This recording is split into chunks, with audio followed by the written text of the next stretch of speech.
Shalom, Bapak Ibu yang dikasihi Tuhan. Senang sekali kita bisa bertemu kembali dalam Bible Study Online CK7. Pada malam hari ini, kita akan sama-sama belajar dalam Kitapan Bilangan 23 dan 24. Sebelum kita masuk lebih dalam lagi, mari kita sama-sama memuji dan menyembah Tuhan. Kita berdoa supaya Tuhan hadir di setiap tempat dimanapun kita berada, dan Tuhan menjamah setiap hati kita, sehingga pewahyuan-pewahyuan yang baru Tuhan akan berikan ke dalam diri kita. Mari kita berdoa. Koryawata Shandakarawata Sekega. Terima kasih Tuhan, terima kasih. Terima kasih Tuhan untuk malam hari ini. Terima kasih untuk kasih setiamu yang tidak pernah berkesudahan dalam kehidupan kami. Haleluya, haleluya. Terima kasih Yesus. Terima kasih Roh Kudus. Kami perlu Engkau Tuhan. Kami perlu Engkau Yesus. Engkau segalanya dalam hidup kami. Oh Yesus Tuhan. Haleluya.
seisi dunia, atur segala masa. Allahku Maha Kuasa, Allah kuasa melakukan segala perkara. Allahku Maha Kuasa, Dia ciptakan seisi dunia, atur segala masa. Allahku Maha Kuasa, Allah kuasa melakukan segala perkara. Allahku Maha Kuasa, Dia ciptakan seisi dunia, atur segala masa. Allahku Maha Kuasa, Allahku Maha Kuasa, Allahku Maha Kuasa.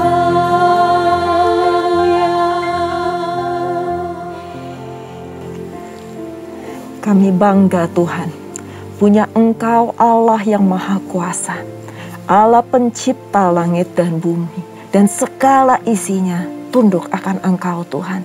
Kami bangga punya Allah seperti Engkau.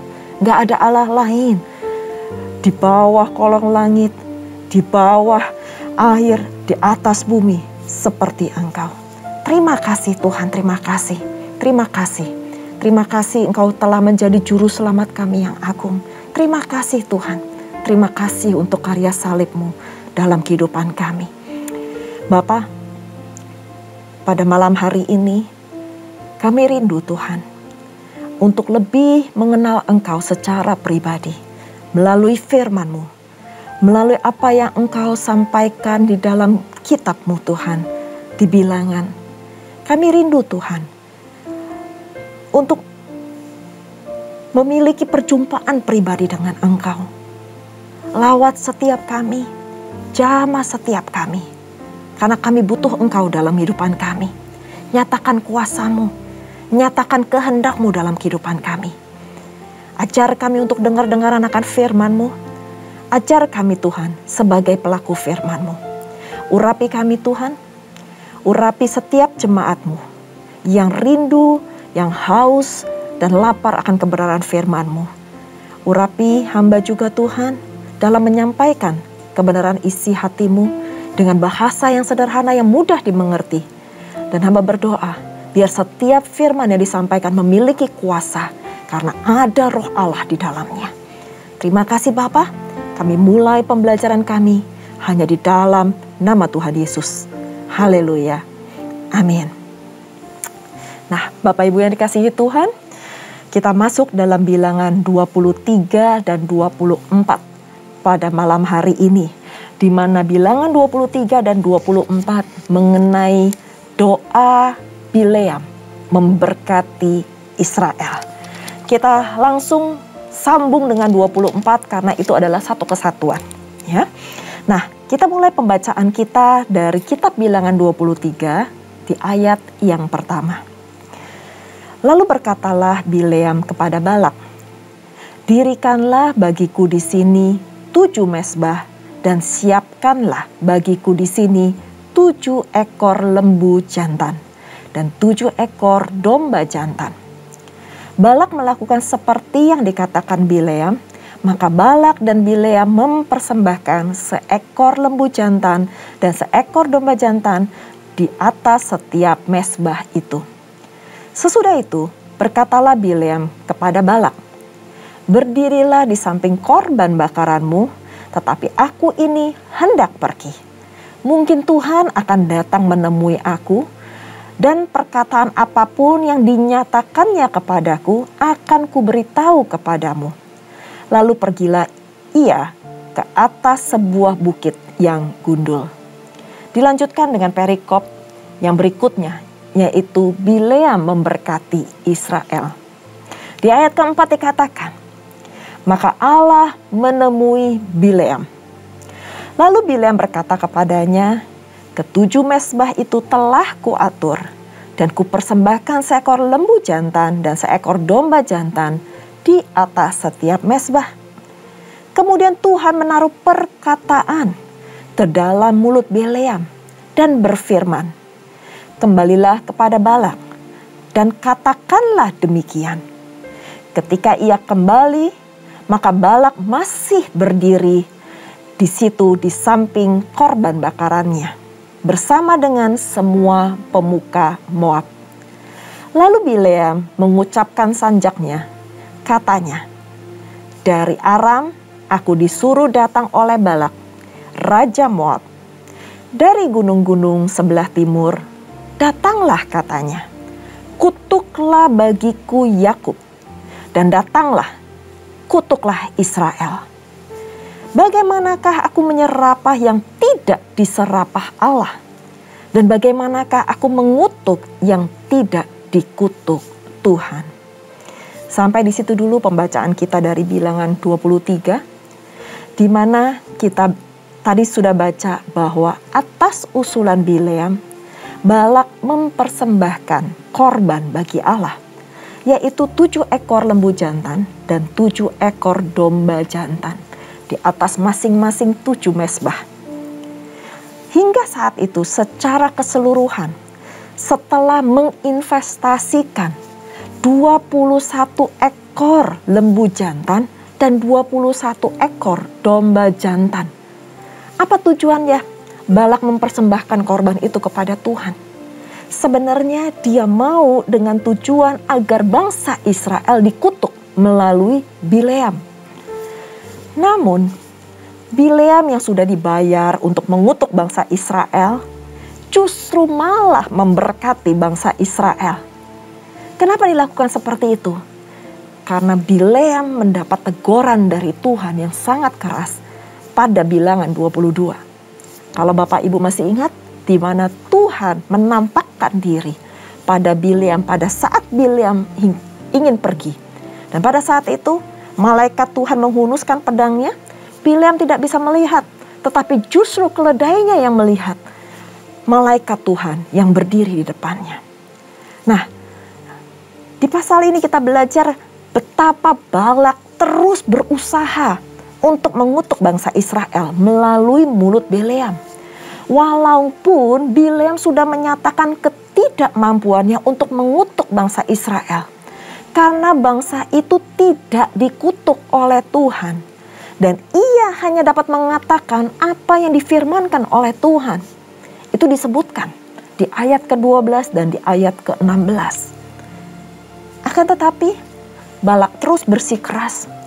Dengan berpindah dari satu tempat ke tempat lainnya, ia berharap mungkin Bileam bisa merubah pikirannya dan akhirnya mau mengutuk bangsa Israel. Bileam sendiri tahu bagaimana ia gak mungkin mengubah keputusan Allah, karena Allah bukanlah manusia yang berbohong dan tidak menepati janjinya. Kalau kita baca sama-sama pada ayat ke-19 dalam kitab Bilangan 23 ini, di ayat 19 dikatakan, Allah bukanlah manusia sehingga ia berdusta, bukanlah anak manusia sehingga ia menyesal. Masakan ia berfirman dan tidak melakukannya, atau berbicara dan tidak menepatinya? Allah berbeda dengan kita manusia. Mungkin manusia dapat berkata, dapat berjanji, tetapi tidak menepati apa yang dikatakannya atau yang dijanjikannya.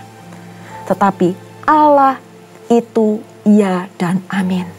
Janji-janji yang difirmankannya pasti ditepatinya. Apa yang dikatakannya pasti dilakukannya. Berbeda dengan kita manusia. Dan jika Tuhan berfirman, maka itu pasti akan digenapi. Dan jika Tuhan berbicara, maka itu akan ditepati. Dan benar saja, lagi-lagi, apa yang disampaikan Bileam adalah firman yang untuk melarang, untuk mengutuk bangsa Israel. Sebaliknya, Tuhan menghendaki Bileam memberkati bangsa Israel. Dan Balak melihat Israel sebagai bangsa yang harus dikutuk, tapi Bileam melihat bahwa Israel adalah sebuah bangsa yang kudus, yang besar, yang berkemenangan di dalam Tuhan. Dan Tuhan Allah menyertai mereka. Dan akhirnya Bileam mengabaikan perintah Balak dan menerima tugas yang diberikan Allah di dalam mulutnya, yaitu dengan memberkati bangsa Israel. Dan jika kita lanjutkan pada pasal yang ke-24, ketika Bileam tidak berhasil melaksanakan tugasnya untuk mengutuk bangsa Israel atas perintah Balak, maka saat itu Bileam sudah tidak mencari pertanda lagi. Saat itu Bileam udah bertobat di pasal 24 ayat yang pertama. Dan di ayat ketiga dia menyebutkan bahwa dirinya orang yang terbuka matanya. Nah, frasa atau arti kata dari terbuka matanya, dua kata ini dijadikan satu terbuka matanya, merupakan sebuah idiom Ibrani yang memiliki makna benar-benar mengerti. Benar-benar mengerti dengan terbuka matanya. Itu terjadi setelah ia mendengarkan firman Allah dan melihat penglihatan daripadanya. Bahkan Bileam justru mengucapkan berkat-berkat yang indah bagi bangsa Israel. Di ayat pertama ketika dilihat Bileam bahwa baik di mata Tuhan untuk memberkati Israel. Jadi Bileam melihat bahwa baik di mata Tuhan untuk dia memberkati bangsa Israel. Dia nggak mencari pertanda lagi. Seperti yang sudah-sudah. Tetapi ia menghadapkan mukanya ke arah padang gurun dan di ayat 2 dikatakan, ketika Bileam memandang ke depan dan melihat orang Israel berkemah menurut suku mereka, maka roh Allah menghinggapi mereka. Menghinggapi dia, yaitu Bileam. Garis bawahi, roh Allah menghinggapi Bileam. Saya juga menggarisbawahi yang tercatat di ayat 9b pada pasal 24 ini. Bahwa diberkatilah orang yang memberkati engkau. Engkau ini adalah bangsa Israel. Dan terkutuklah orang yang mengutuk engkau. Apa artinya dari kalimat ini? Di pasal 24 ayat 9b ini. Bahwa kita nggak boleh main-main dengan bangsa pilihan Tuhan. Bangsa yang sudah diberkati oleh Tuhan Allah sendiri. Yaitu bangsa Israel. Jika kita memberkati bangsa Israel, maka Tuhan Allah akan memberkati kita. Tetapi jika kita mengutuk bangsa yang sudah dipilih oleh Tuhan, bangsa yang diberkati oleh Tuhan, maka kita juga akan dikutuk oleh Allah sendiri. Bapak Ibu yang dikasihi Tuhan, begitu juga dalam kehidupan kita sehari-hari. Janganlah kita mengutuk orang yang sudah diberkati Tuhan, orang yang sudah dipilih oleh Tuhan, dan orang yang telah ditetapkan oleh Tuhan. Nanti kita akan belajar di dalam Tawarik bahwa kita tidak boleh mengusik orang yang diurapi Tuhan. Karena kalau kita mengusik orang yang diurapi Tuhan, murka Tuhan akan turun atas kita. Nubuatan yang diucapkan oleh Bileam begitu indah. Bahkan ia berbicara tentang kelimpahan berkat Allah atas Israel.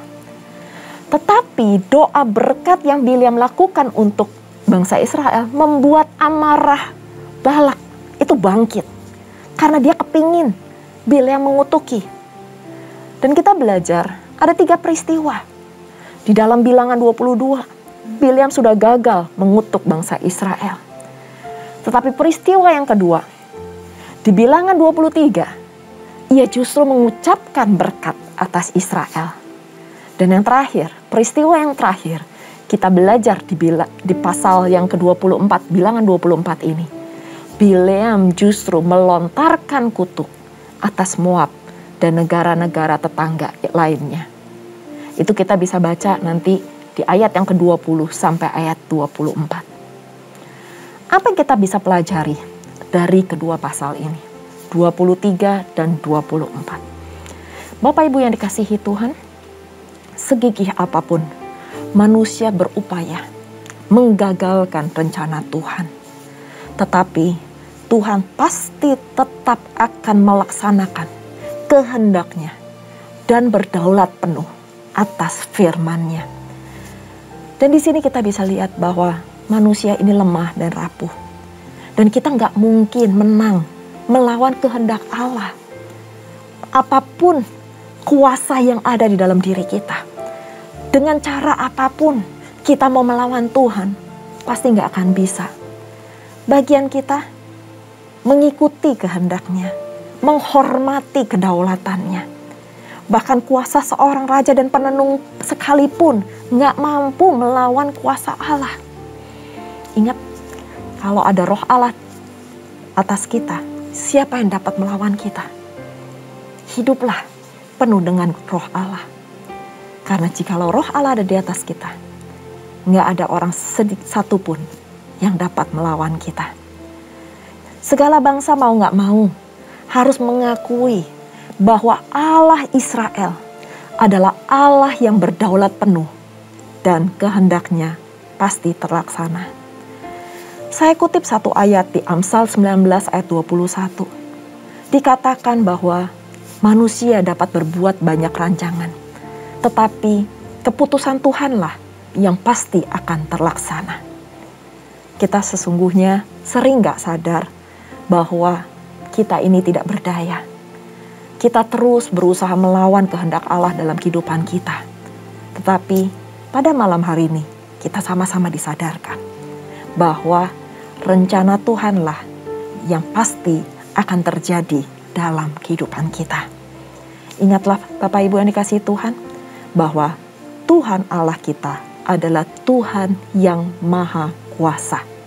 Dan tidak ada seorang pun, kuasa apapun yang dapat berhasil melawan kuasa Allah.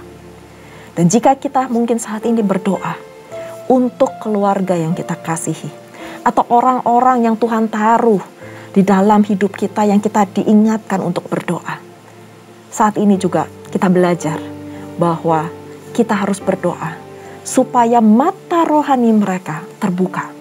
Seperti yang tadi saya katakan, terbukalah mata Bileam. Dia benar-benar sadar bahwa Tuhan Allah berdaulat atas hidupnya. Tuhan Allah Maha Kuasa. Dengan cara itu, kita bisa berdoa juga untuk orang-orang yang kita kasihi, supaya mata rohaninya terbuka dan dia benar-benar melihat bahwa Tuhan Allah satu-satunya yang berdaulat dalam kehidupan kita. Mari kita berdoa. Terima kasih Tuhan. Terima kasih Tuhan, di mana kami boleh belajar di Bilangan 23 dan 24 ini, bahwa Engkau adalah Allah yang berdaulat penuh atas kehidupan kami. Kami bangga punya Allah yang Maha Kuasa. Kami bangga punya Engkau Tuhan, ya pencipta langit dan bumi dan segala isinya. Dan kami sadar bahwa tidak ada kuasa lain melebihi kuasa-Mu. Terima kasih Bapa, terima kasih. Terima kasih. Kami percaya Tuhan, jikalau roh Allah ada di dalam hidup kami, maka siapa lawan kami? Karena Engkau begitu berkuasa. Dan kami berterima kasih Tuhan untuk setiap pengajaran yang boleh kami belajar pada malam hari ini, bahwa firman-Mu iya dan amin. perkataanmu itu pasti akan digenapi. Nggak ada satupun janjimu yang terlewatkan, yang tertulis dalam kitab suci ini yang terlewatkan dalam kehidupan kami.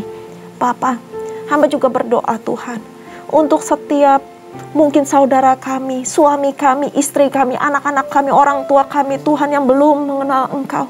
Pada saat ini Tuhan, kami mengangkat tangan kami. Kami mau berdoa untuk orang-orang terkasih di dalam kehidupan kami. Bukalah Tuhan mata rohani mereka, supaya mereka juga dapat melihat betapa besar dan ajaibnya Engkau. Dan mereka boleh mengakui Engkau sebagai juru selamat yang ajaib, juru selamat yang hidup, juru selamat yang agung. Engkau jamah Tuhan, jamah setiap hati, supaya setiap hati, setiap mata rohani mereka boleh terbuka. Mereka benar-benar sadar, mereka benar-benar mengerti akan kebenaran firman-Mu. Materaikan firman-Mu ya Tuhan di dalam kehidupan kami, supaya kami bukan sebagai seorang yang hanya mendengarkan, tetapi sebagai pelaku-pelaku firman-Mu. Terima kasih Tuhan, berkati jemaat-Mu dimanapun mereka berada. Tutup bungkus mereka semuanya dengan kuasa darah-Mu. Terima kasih Bapa, terima kasih Roh Kudus. Hamba selesai berbicara, tetapi Roh Kudus-Mu terus berbicara di dalam setiap hati kami. Dan sebelum kami berpisah satu dengan lainnya, kami rindu untuk menerima berkat yang terindah daripada-Mu. Bapak Ibu yang dikasihi Tuhan, mari kita mengangkat kedua tangan kita dan kita siap menerima berkat. Terimalah berkat yang berlimpah-limpah dari Allah Bapa, kasih karunia di dalam Anak-Nya yang tunggal, Tuhan kita Yesus Kristus, dan persekutuan manis dengan Roh Kudus menyertai Bapak Ibu sekalian, mulai saat ini sampai Tuhan Yesus datang untuk kedua kalinya, menjemput kita di awan-awan permai, dan bahkan untuk selama-lamanya. Mari kita yang sudah menerima berkat, sama-sama katakan amin. Tuhan Yesus memberkati. Shalom.